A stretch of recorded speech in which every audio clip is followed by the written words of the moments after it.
சசி. இவர் இந்த படத்தை பத்தி என்ன சொல்லியிருக்காருன்னு பார்த்துடலாம். எப்படி இருக்கீங்க சார்? கிரேட். ஸோ உங்கள் படம் அப்படின்னு சொன்னாலே வந்து கண்டிப்பாக ஏதாவது ஒரு வித்தியாசமான லவ் சப்ஜெக்ட் உள்ள கண்டிப்பாக இருக்கும். இப்போ பிச்சைக்காரன் அப்படின்னோடனே டக்குன்னு என்னடா இப்படி ஒரு டைட்டில் அப்படின்னு எல்லாருக்குமே வந்து தோணுது. துணிஞ்சு தான் வச்சுருக்கீங்க அப்படின்னு ஒன்று இல்லை லவ்னு ஒன்று பிச்சைக்காரியை லவ் பண்ண விடல, பயப்படாதீங்க. இதுக்குள்ளேயும் ஒரு லவ் இருக்குது.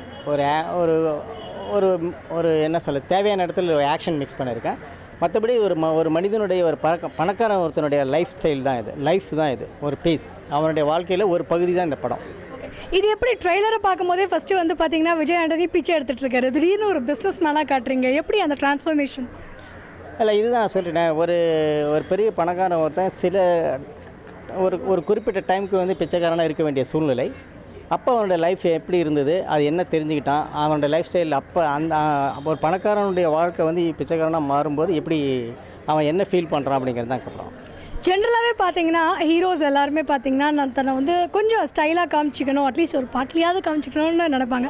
விஜய் ஆண்டனி இப்போ வளர்ந்துட்டு வர, அஃப்கோர்ஸ் மியூசிக் டைரக்டராக பெரிய லெவலில் போயிட்டார். ஹீரோ அப்படின்னு பொறுத்த வரைக்கும் இப்போ தான் வளர்ந்துட்டு வராரு. எப்படி கன்வின்ஸ் பண்ணீங்க இந்த மாதிரி ஒரு போல்டான கேரக்டரை வந்து நடிக்க வைக்கிறதுக்கு? அதான் இந்த to be frank, Vijay Antony தவிர வேறு எந்த ஹீரோவுமே இந்த கேரக்டரை ஏற்று நடிக்க மாட்டாங்க. இந்த கேரக்டர் வேறு யாருமே பண்ண மாட்டாங்க.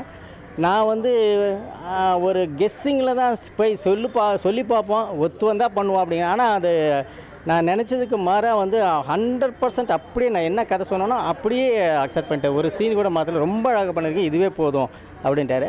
இல்லை, ஒரு அன்கன்வென்ஷனல் தாட் இருக்கிற ஒரு ஆக்டர் மட்டுமே இதை பண்ண முடியும். படத்தில் ஹீரோயின் பற்றி சொல்லுங்கள். புதுமுகம் அப்படின்னு சொன்னாங்க. எந்த மாதிரி லவ் ட்ராக் கொண்டு வந்திருக்கீங்க? அது உங்கள் படம்னா கண்டிப்பாக எதிர்பார்ப்பாங்க, லவ் ட்ராக் நல்லாயிருக்கும், ஸ்ட்ராங்காக இருக்கும்னு.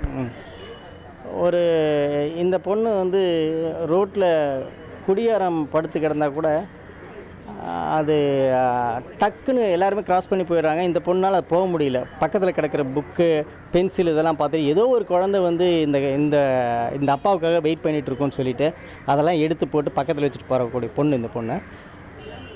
அப்படிப்பட்ட பொண்ணுக்கும் இவனுக்கும் காதல், அது எப்படி வந்துச்சுங்கிறது சஸ்பென்ஸ். Thank you sir. வெல்கம்.